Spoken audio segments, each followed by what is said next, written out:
The Orange akhirnya memastikan diri lolos ke putaran Final Four UEFA Nation League musim ini setelah menang tipis atas Belgia 1-0. Namun lebih dari sekedar kemenangan tersebut, timnas Belanda kini terlihat superior dengan rekornya yang tak pernah terkalahkan sejak pagelaran Euro 2020 silam. Superioritas pasukan Der Orange ini tentu bukan tanpa alasan. Berkaca pada kepedihan masa lalu, kita ingat timnas Belanda sejak moncer di Piala Dunia 2010 dan 2014, performanya langsung jeblok. Bahkan tak berhasil lolos kontestasi Piala Eropa 2016 dan Piala Dunia 2018. Hasil yang tak dapat ditolerir karena tim sebesar Belanda tak sewajarnya absen di dua pagelaran akbar sepak bola dunia itu. Nah, berkaca dari hasil tersebut, Der Orange bersama KNVB pun kemudian perlahan berbenah. Regenerasi pun mulai tumbuh. Dari segi kepelatihan pun mereka berbenah. Dari era Van Marwijk, Van Gaal, Danny Blind, Guus Hiddink, Ronald Koeman maupun Dick Advocaat silih berganti sudah pernah dicoba mengisi pos arsitek timnas Belanda. Frank de Boer juga tak ketinggalan. Ia ditunjuk untuk mengawasi Der Orange menuju perhelatan Euro 2020. Ia dianggap berhasil ketika mampu mengantarkan Der Orange tampil kembali di Euro. Namun naas, de Boer tak bisa maksimal di ajang tersebut. Belanda harus takluk di tangan Ceko di babak 16 besar. Kesedihan akan kegagalan pun kembali bertambah. De Boer pun dipecat setelah helatan Euro itu. Posisinya digantikan oleh sang pelatih kawakan yang hampir menganggur selama 5 tahun lamanya, Louis van Gaal. Van Gaal dipaksa turun gunung oleh KNVB untuk menangani Der Orange guna menatap kualifikasi Piala Dunia 2022. Sebuah tugas berat bagi Van Gaal mengingat ia pernah punya memori kelam ketika tak mampu meloloskan Belanda ke Piala Dunia 2002 di masa kepemimpinannya yang pertama. Kita tahu Van Gaal ini tercatat sudah 3 kali menangani timnas Belanda, di mana era yang pertama yakni di medio tahun 2000 sampai 2002. Kemudian era kedua di medio tahun 2012 sampai 2014. Dan sekarang ini adalah yang ketiga kalinya sejak 2021. Di masa kepemimpinan yang ketiga kalinya ini, ia ditemani oleh Danny Blind dan Henk Fraser sebagai asisten, serta Frans Hoek sebagai pelatih kiper. Namun seiring berjalannya waktu, salah satu asistennya, Henk Fraser, pergi meninggalkan tugasnya karena menerima pinangan melatih FC Utrecht. Van Gaal pun akhirnya mempercayakan si Pitbull Edgar Davids untuk duduk mendampinginya mengemban tugas sebagai asisten di timnas Belanda menggantikan Fraser. Pengalamannya sebagai pemain diharapkan mampu membawa mental anak-anak muda Belanda terasah.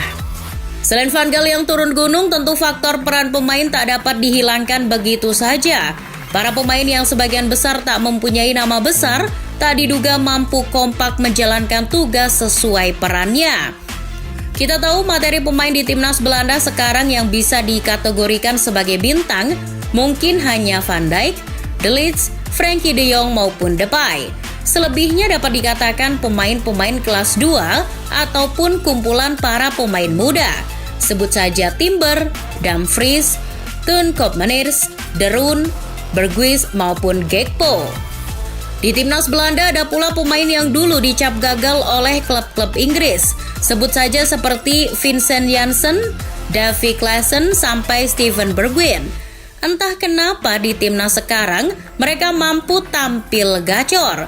Pertanyaannya, mengapa mereka bisa sangat garang di timnas Belanda sekarang? Dari segi strategi, Van Gaal ini ternyata mampu adaptif dengan sederet para pemain yang dimilikinya. Berkaca pada taktik racikan De Boer di Euro yang gagal, ia kemudian mencoba beberapa kali mengubahnya. Di seluruh pertandingan Belanda pada kualifikasi Piala Dunia, format 4-3-3 ala Belanda kembali diterapkannya. Gaya total football Belanda yang identik itu pun kembali ia munculkan dalam gaya permainan Belanda. Lain di kualifikasi, lain juga di Nation League. Di Nation League kembali terlihat rahasia kenapa Belanda kembali tampil dominan.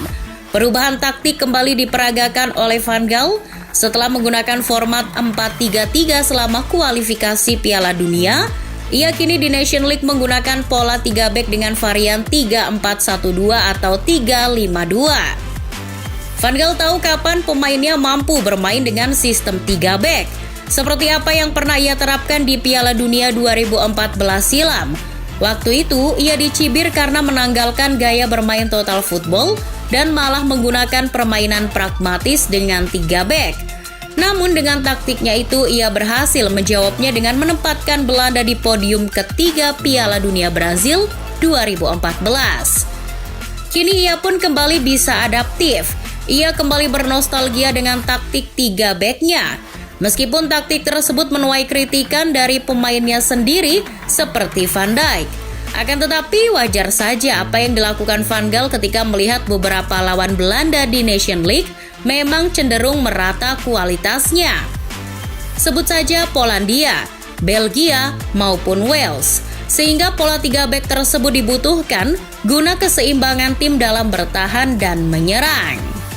Sebuah eksperimen taktik yang kembali berhasil, tak kalah racikan Van Gaal itu menuai hasil yang positif. Tak terkalahkan di Nation League dengan 5 kali menang dan 1 kali seri, menjadikan mereka juara di grup 4 Liga A. Dengan hasil itu, The Orange berhak lolos ke babak Final Four yang akan dihelat tahun depan. Dengan beberapa deretan hasil positif yang diraih Van Gaal, ia kini bersama Dick Advocaat tercatat sebagai pelatih Belanda yang mampu mencetak rekor 37 kali kemenangan bagi timnas. Rekor lainnya mungkin adalah rekor tak terkalahkannya selama memegang timnas sejak 2021 lalu. 15 pertandingan Belanda tak terkalahkan dengan 11 kali menang, 4 kali meraih hasil seri. Meskipun hanya kemasukan 13 gol dan mampu mencetak 41 gol. Berkaca dari kesedihan masa lalu, Van Gaal yang turun gunung, kekompakan pemain serta perubahan taktik yang dilakukan adalah beberapa indikator rahasia Belanda mampu berada pada titik ini. Lantas pertanyaan sesungguhnya adalah, apakah tren ini mampu mereka pertahankan sampai